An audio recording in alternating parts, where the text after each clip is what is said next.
Muy bien, la edición de hoy es extraordinaria, es especial. Feliz 28, aunque en circunstancias especiales, particulares, dolorosas también por la pandemia.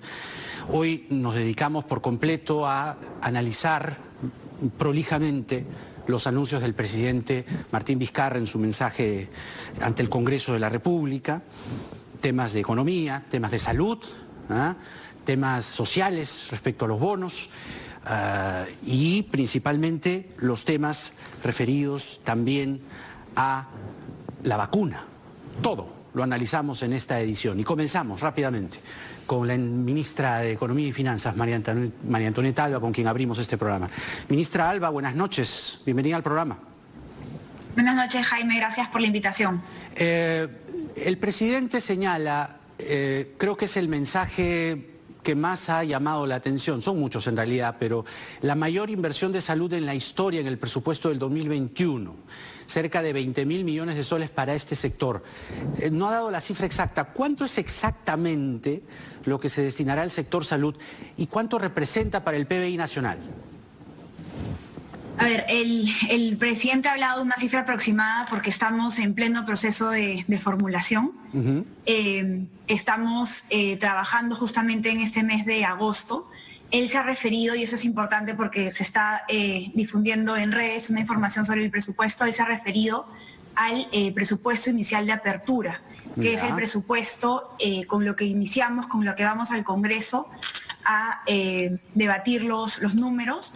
Este año, para que tengan una idea, es aproximadamente 18.400 millones y el próximo año es 20.000 millones. En términos de PBI es aproximadamente, déjame hacer los cálculos rápidos, pero lo que sí es importante comunicarte es que es un contexto de caída del presupuesto. Entonces va a ser un esfuerzo importante cuando nosotros revisamos las cifras. La cifra que te di este año de 18.400 es aproximadamente el 11% del PBI. El presupuesto del próximo año va a caer definitivamente por la caída que hay en la recaudación, la caída que hay en la actividad económica, y este incremento a 20.000 millones aproximadamente será el 13% del PBI, perdón, 13% del presupuesto, y en términos de PBI como 2.5%. Le preguntaba justamente por la cifra exacta y hacía bien en señalar lo que se comenta en redes. Concretamente es Semana Económica, que no es un fake news, todo lo contrario, tiene información sumamente corroborada, y ellos hablan de que el presupuesto de este año modificado, ¿no? Modificado, es de 23.000 millones de soles, con lo cual los 20.000 millones de soles que anuncia el presidente Vizcarra serían claramente menos a lo que ya se está gastando este año. Por eso te digo, Jaime, que lo correcto, lo que es comparable, hay que comparar papas con papas y camotes con camotes. Ya. El presidente está hablando del presupuesto institucional de apertura, que va a ser la cifra que vamos a ir en el debate. Eso es lo histórico, digamos. Es el presupuesto con el que se inicia el año, es la decisión del gobierno de asignación presupuestal en la propuesta que el Ejecutivo manda al Legislativo, que este año, te doy la cifra para comparar papas con papas y camotes con camotes. A ver. Los 20.000 millones es comparable con 18.400 millones. Esas son las papas. Ya. Esas son las papas. Y los camotes son 23.000 millones que ya se están gastando, destinando hasta este momento. Que han asignado por resultado de la lucha contra el coronavirus. Esto ha representado que a lo largo del año hemos tenido que hacer resignaciones presupuestales, hemos cortado presupuesto en algunos lados para reasignarlo a salud.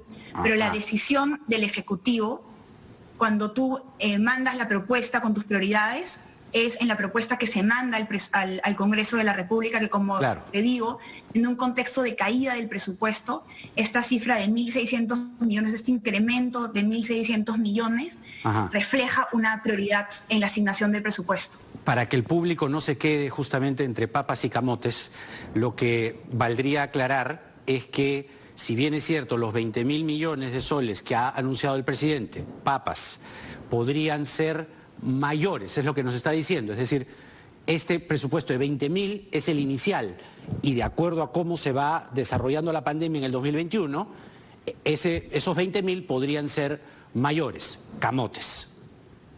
de acuerdo, pero la cifra que hay que comparar cuando... Es la de 18. Vimos 18.400 contra 20.000, y para todos los ciudadanos hace muchos años que el presupuesto no caía. El próximo año la propuesta que vamos a llevar es un presupuesto donde el presupuesto cae, y definitivamente esta mayor asignación a salud va a hacer que la participación de salud sea mayor respecto a todo el presupuesto. A propósito de eso, ¿ya tiene el monto global del presupuesto del próximo año que están planeando para el 2021?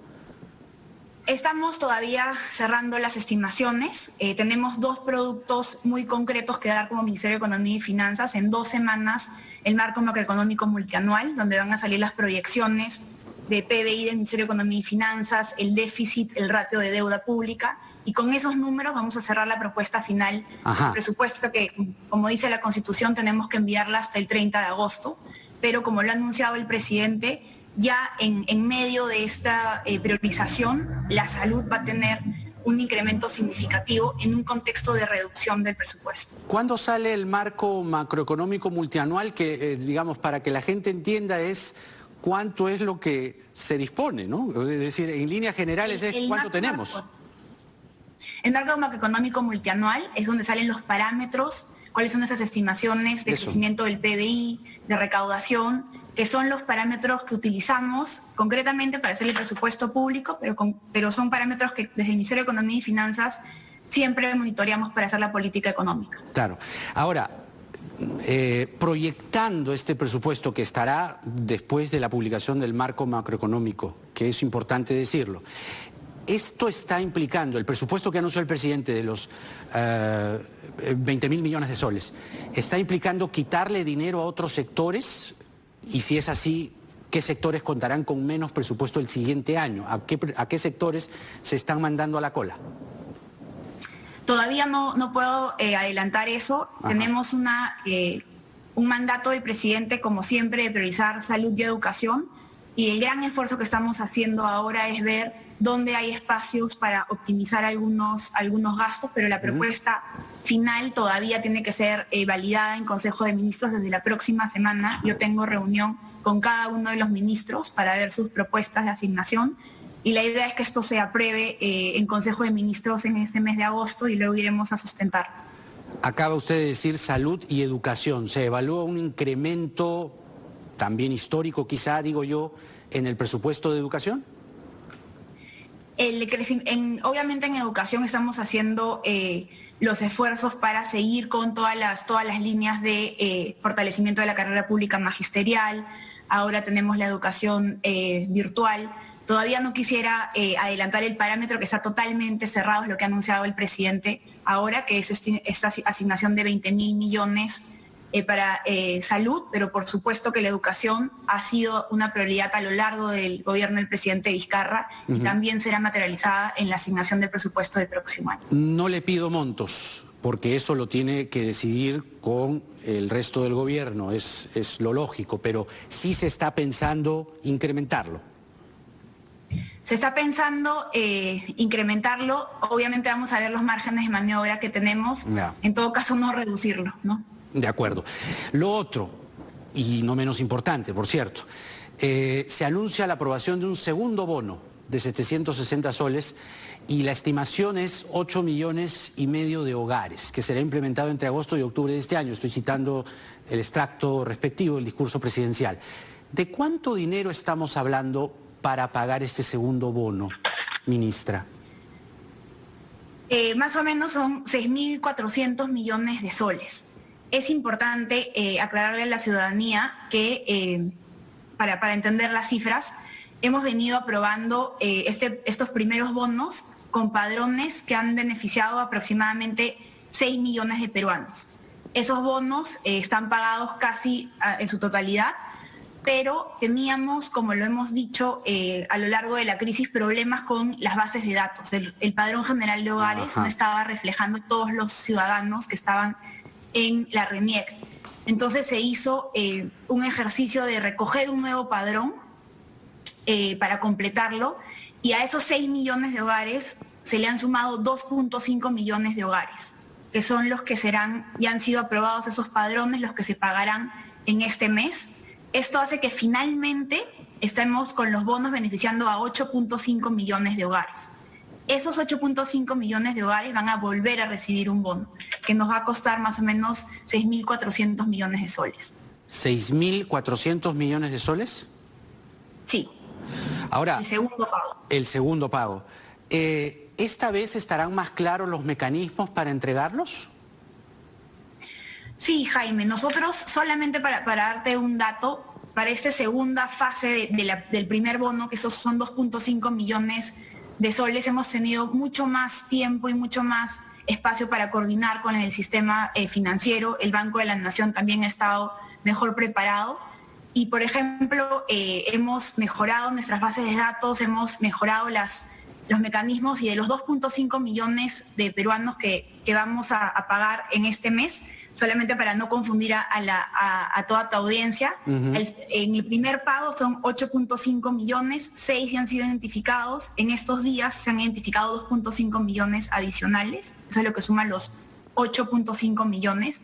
Estos 2.5 millones hemos trabajado con el sistema financiero y estimamos que aproximadamente 1.9 millones de ellos tiene cuentas en el banco que están activas. De esos 2,5 millones recién identificados. Exactamente. Ya. Entonces vamos a repetir ese mismo ejercicio. Entonces, ¿esto qué significa? Que 1.9 millones, si todo sale bien, si los sistemas operativos del Banco de la Nación y del sistema financiero funciona adecuadamente, hay 1.9 millones de peruanos que van a poder recibir básicamente una transferencia en sus cuentas, ¿no? Ya. Y este mismo ejercicio vamos a replicarlo para este segundo pago a los 8.5 millones de hogares, ¿no? La idea es, como sabes, hay una complejidad con las zonas rurales, pero en las zonas urbanas hay espacio para poder replicar este ejercicio. Ahora, es importante este último dato de los 2,5 millones de nuevos hogares que se suman a la entrega del bono, porque han sido hallados gracias al padrón de hogares. Ciertamente, lo más probable es que falten todavía algunos otros millones, digo yo, de hogares más. Este sistema que está permitiendo la identificación de estos hogares podría ser el inicio del fin de esta invisibilidad del Estado peruano, estructural, histórica, de aquellos peruanos más alejados de Lima. ¿Se está viendo así el problema o no? Por supuesto, o sea, en el caso de los bonos, como muchas de las políticas que hemos implementado, se está viendo también las oportunidades de solución de problemas estructurales. Dos problemas muy claros: los bajos niveles de inclusión financiera, y el otro problema es la información sobre los ciudadanos. Entonces, este nuevo registro que hemos hecho con la RENIEC, que es un esfuerzo sin precedentes para tener información de los ciudadanos, y va a ser valiosísimo para el diseño de políticas públicas, ¿no? Solamente también para que tengas una idea, se estiman que hay más o menos entre 10 y 11 millones de hogares. Ahora vamos a darle el bono ya con estas cifras cerradas a 8.5 millones. Los niveles de cobertura del bono son bastante importantes, y eso tiene que ver con los sistemas de información, pero por inclusión financiera, desde el Banco de la Nación estamos trabajando ya con una cuenta DNI, con esta posibilidad que cuando los peruanos cumplen 18 años, su DNI ya les dé una cuenta básica en el Banco de la Nación. Es una propuesta que nos hemos puesto, una meta que nos hemos puesto para poder implementarlo en lo que queda de la gestión del presidente Vizcarra, y creemos que va a ser una alternativa fundamental para la inclusión financiera del país. Entonces, a ver, lo que estamos entonces anticipando, lo que usted está informando en base al mensaje de hoy, es que son 8,5 millones de hogares que en total van a recibir 1.520 soles en 2 entregas. ¿Es correcto? Exacto. Eso es, ¿no? Ahora, ¿la primera entrega ya se terminó? Entiendo que no. Está casi, se han pagado, de los 6 millones de hogares, se han pagado a más de 5.500.000. Hay algunos hogares que han quedado, ya sea porque son zonas rurales donde es un poco más difícil el acceso, y el resto son hogares en zonas urbanas que por alguna razón no han cobrado el bono, pero ya es un remanente muy pequeño. El gran esfuerzo operativo de este mes es en este de 2.5 millones de hogares que, como te digo, 1.9 cuentan con cuenta en el banco, y por supuesto trabajar desde mañana en cómo optimizamos este segundo pago de los 8.5 millones de hogares. Ahora, el otro anuncio está referido a esta pensión de orfandad para los niños que perdieron a sus padres por la pandemia, o a uno de los padres, es lo que entendí del mensaje.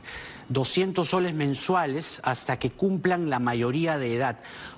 ¿Cuánto representa ese dinero, por un lado, y cuántos niños se está estimando serán los beneficiados y en cuánto tiempo estiman pagarles, ¿no? Teniendo, digamos, como máximo de aquí hasta el 2038? Es lo que debo inferir, ¿no? Si son nacidos en este año y han tenido la desgracia de perder a sus padres y están a cuidado de otras personas, de entenados, tíos, etcétera, se está estimando este pago hasta el año 2038, ¿es correcto? Sí, más o menos te explico cómo vamos a hacer esos números. Obviamente somos conscientes que hay un tema que ya se le ha expresado al presidente con el registro final de los fallecidos por COVID. Pero para que tengas una idea de números preliminares, de los 18.000 fallecidos, más o menos 3.000 tienen entre 18 y 49 años. Es una primera estimación que ellos posiblemente tengan hijos.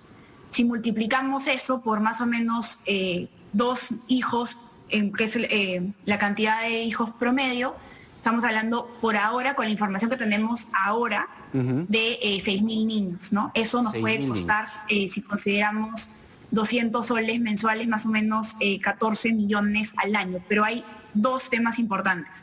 El primero, sabemos que todavía hay que terminar ese registro de fallecidos y ahí hay un encargo para poder, sincerar las cifras. Y lo segundo, como todas las subvenciones, obviamente se evalúa la vulnerabilidad, ¿no? No necesariamente todos los niños van a necesitar esta subvención, y como parte de todas las políticas que damos de subsidios, se definen algunos criterios de focalización. Oye, una consulta. ¿Cómo vamos a cuadrar la caja después, Muchos de los gastos de la pandemia, Jaime, salvo temas muy mínimos como por ejemplo este de acá, son gastos temporales.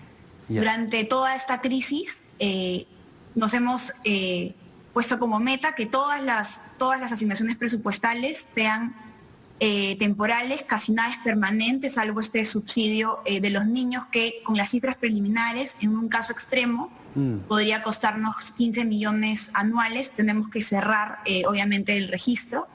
Y obviamente también toda la infraestructura que estamos creando va a tener unos costos de operación y mantenimiento. Definitivamente lo que tiene que suceder en el Perú es mejorar la presión tributaria. Y la presión tributaria tiene, por un lado, enormes problemas con incumplimiento. Nuestros niveles de incumplimiento del pago del IGB y el impuesto a la renta son por encima del 40%. Entonces, desde el punto de vista de las finanzas públicas, el manejo responsable es una prioridad. Todas las decisiones que estamos tomando están en el marco de esta responsabilidad, son gastos temporales, y justamente por esta razón, por la responsabilidad que tenemos, es que creemos conveniente que el presupuesto del próximo año no puede seguir del mismo tamaño que el de este año, dado la caída que hay en el crecimiento y en la recaudación. Es muy importante lo que usted está diciendo, porque, digamos, todo esto es una factura que, digamos, creo que es lo que corresponde, Es lo que corresponde y es lo que hay que hacer. Lo que trato de decir es contar el cuento completo, es decir, esta factura después la vamos a pagar nosotros, y esta factura la vamos a pagar con, pregunto, más impuestos. En este momento, como ya lo he dicho, en este momento, mientras que la economía está en recuperación, no estamos pensando en mayores impuestos por ahora, pero siempre desde el Ministerio de Economía y Finanzas, así como evaluamos el mercado de bonos para saber cuándo salimos a emitir, siempre se evalúan perfeccionamientos al sistema tributario. Definitivamente hay un enorme reto de aumentar la base tributaria. Hay esos niveles de informalidad, pero sí, definitivamente el perfeccionamiento del sistema tributario es una agenda que siempre se trabaja, pero por ahora, mientras que estamos en etapa de recuperación económica, no es una medida que vamos a implementar. Claro, pero podría ser, digamos, al dejar el gobierno, viendo las cifras conforme se va desarrollando el próximo año. Mi pregunta concreta es, no es algo que esté descartado, es algo que está sobre la mesa, pero no necesariamente es la carta que están poniendo ahora. Y creo también el presupuesto que estamos haciendo el próximo año es un presupuesto bastante prudente. Ya. Estamos considerando mucho realismo y por eso es que va a ser una negociación interesante con el Congreso. Uh-huh. Ahora, ¿por qué no se incluyó en el mensaje el tema de la reforma del sistema de pensiones? Es algo que nos llamó poderosamente la atención. ¿Qué pasó con la reforma del sistema de pensiones? Pareciera, digamos, al no haber sido mencionado, que el asunto ha perdido fuerza, ¿o me equivoco? No, para nada. Nosotros seguimos, bueno, como sabes, la propuesta del Ejecutivo fue trabajar conjuntamente con el Legislativo. Nosotros venimos participando en todas las sesiones a las que se nos convoca. Nosotros creemos que la reforma del sistema tiene que ser integral, tiene que verse el sistema público, el sistema privado, también hay regímenes especiales, regímenes de los militares, por ejemplo. Pero lo importante para nosotros, y eso es algo que siempre le traslado a la Comisión, es que cualquier reforma del sistema de pensiones requiere mucho consenso, por dos cosas. La primera es porque es un esfuerzo de largo aliento. Vamos a ver los resultados de una reforma de pensiones en varias décadas. Entonces tenemos que como sociedad ponernos de acuerdo con la ruta, porque lo peor que podría hacer es avanzar y retroceder, avanzar y retroceder. Tenemos que elegir una ruta y ser contundentes en su implementación y ser conscientes que los resultados son de largo aliento. Y lo segundo es que en algún momento, por el desfinanciamiento que hay en el sistema público, la transición va a requerir una carga fiscal, y eso también es una decisión que vamos a tener que tomar como sociedad en cómo vamos a financiar la transición al nuevo sistema que se plantee. Pero, digamos, había una propuesta del Poder Ejecutivo, había un proyecto que se envió al Congreso, un consejo de expertos que revisen el tema,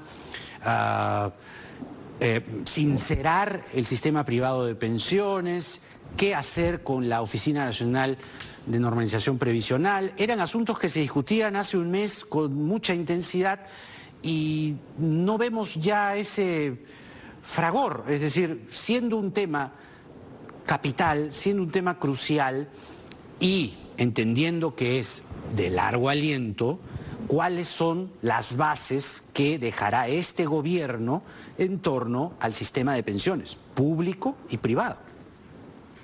Nosotros ahí, además de un informe en una comisión que se hizo hace varios años acá en el MEF, se instaló una comisión multisectorial, se mandó el informe al Congreso, también se mandó un proyecto de ley para nosotros armar este grupo de trabajo, porque como te digo, Jaime, cualquier reforma va a tener implicancias fiscales, entonces ahí obviamente, siendo una potestad del Ejecutivo, el manejo de las finanzas públicas es importantísima la participación. Nosotros como Ministerio de Economía y Finanzas tenemos una propuesta que hemos presentado en todas las sesiones en las que estoy. De hecho, el sábado yo participé en una sesión de la Comisión de Reforma de Pensiones del Congreso.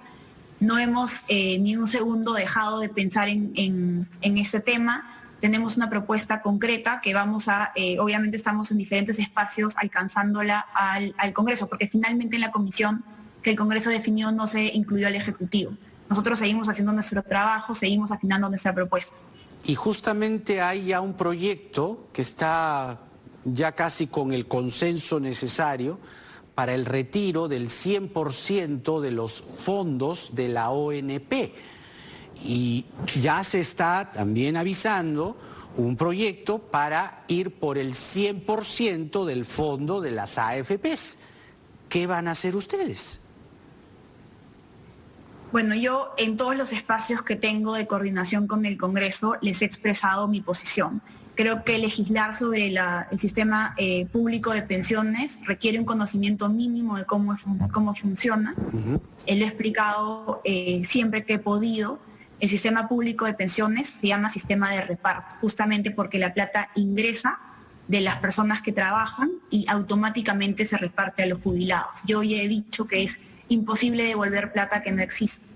Y sí es importante, Jaime, que te traslade eso. Estamos en una de las peores crisis económicas. Necesitamos dos cosas. Necesitamos que el Congreso respete el orden jurídico. El Congreso no tiene iniciativa de gasto.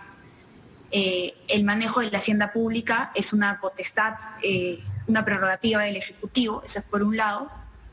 Y por otro lado, necesitamos en este contexto donde estamos tomando decisiones audaces en manejo de política económica, nosotros siempre sustentamos nuestra prudencia y nuestra responsabilidad.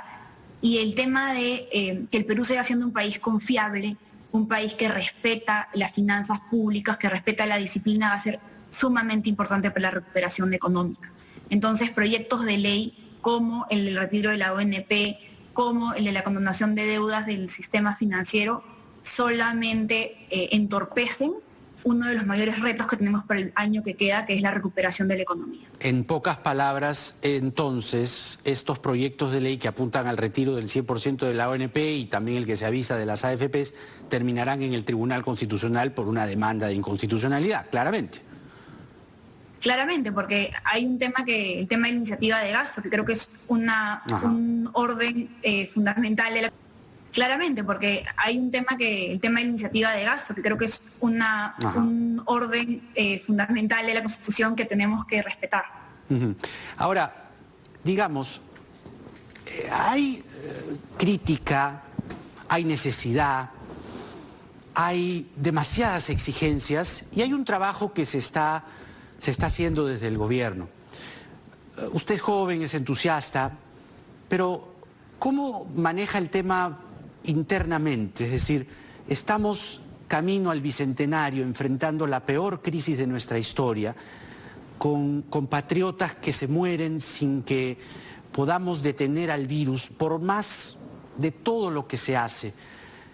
¿Cómo se siente usted en ese trabajo? Bueno, nosotros somos absolutamente claros de lo difícil que es la situación para todos los peruanos. No solamente es una situación de muertes, también de desempleo. Creo que todo el esfuerzo mío, del gabinete, de todo el equipo del MEF, es poder trabajar todos los días, dar lo mejor de nosotros para salir adelante de esta crisis. Creo que con enorme responsabilidad, Jaime, yo siempre lo digo, el Perú no se acaba con la pandemia ni se acaba con las elecciones. Todas las decisiones que tomemos en esta crisis tienen que solucionar los problemas de los ciudadanos, pero no pueden hipotecar el futuro del país. Entonces creo que la búsqueda del bien común en todas estas decisiones y en el bien de las próximas generaciones es muy importante, ¿no? Y respecto a cómo yo me siento, obviamente son días difíciles de mucho trabajo, pero muy respaldada y un equipo de profesionales de altísimo nivel en el MEF, muy comprometidos con el Perú y siempre con el apoyo del presidente Vizcarra, del premier y de los ministros. Porque ¿qué le dice a aquellos que están esperando Reactiva 2? ¿Qué le dice a los que están esperando Arranca Perú, que hay 1 millón de puestos de trabajo que se están anunciando a partir de agosto, transportes y comunicaciones? Es decir, hay una enorme expectativa, sobre todo en el segundo semestre del año. Eso es importante decirlo, que es un segundo semestre que podría un poco paliar, digamos, la expectativa negativa, desastrosa que se tiene para este año. ¿Qué le diría usted a ellos que están esperando tanto Reactiva como Arranca? Nuestro enorme compromiso para darle celeridad a todas estas políticas. Nosotros siempre evaluamos y somos bastante autocríticos con las políticas que sacamos. De hecho, Reactiva 2 refleja un poco algunos ajustes para poder llegar a más MIPES.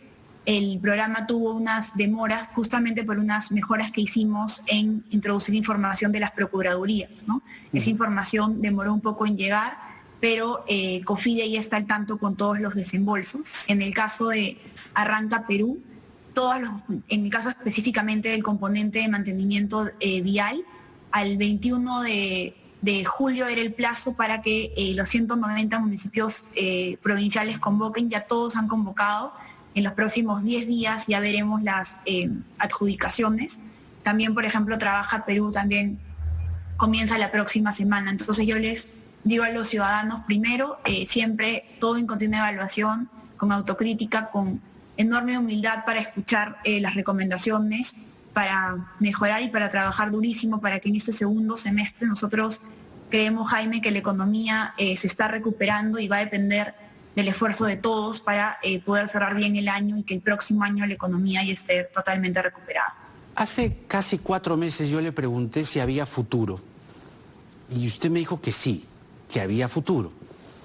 El futuro, tal como se ve hoy, que están subiendo, lo que está pasando en Arequipa, la situación en Huánuco, es decir, creo que no nos imaginábamos hace 4 meses esta situación tal y como se está viendo en cifras de muertos, en el impacto en la gente. Ahora le vuelvo a preguntar no si hay futuro, sino cuál es el Perú que espera dejar el gobierno y usted en el Bicentenario.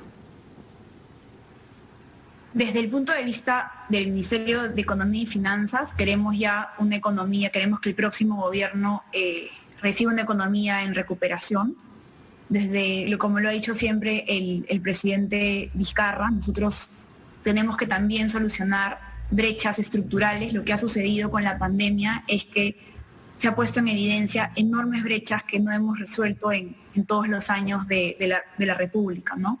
Brechas, imagínate, como yo siempre digo, no éramos 33 millones de peruanos y el 15 de marzo habían 276 camas UCI. 6 de cada 10 peruanos tienen una cuenta de ahorros. Entonces creo que esta situación tiene que ser una llamada de atención para reconocer que el crecimiento económico no es suficiente, que tenemos que apostar por un desarrollo, por cerrar brechas. Creo que el presidente Vizcarra en esa línea ha tomado decisiones bastante contundentes respecto a la universalización del acceso a la salud, su apuesta contundente por la implementación de la ley universitaria. Creo que en diferentes aspectos hay apuestas contundentes por iniciar reformas estructurales y creo que es en esa transición y justamente un poco haciendo réplica al llamado del presidente Vizcarra, todas las fuerzas políticas tienen que juntarse para estar de acuerdo en unos mínimos, en aspectos muy importantes como salud, educación, competencia en los mercados, la reforma política para sacar adelante el país. ¿Eso se va a llevar también a Pacto Perú? ¿Esto que nos está diciendo ahora? Esto que le digo son justamente las líneas de Pacto Perú. El presidente ha planteado estas líneas de trabajo y la idea es que en este espacio los líderes políticos pongamos de acuerdo sobre estos consensos básicos, ¿no? Para llevar una mejor transición. María Antonieta Alba, la ministra de Economía y Finanzas con nosotros. Gracias por esta entrevista. Muchas gracias, Jaime. Que tenga buena noche. Bueno.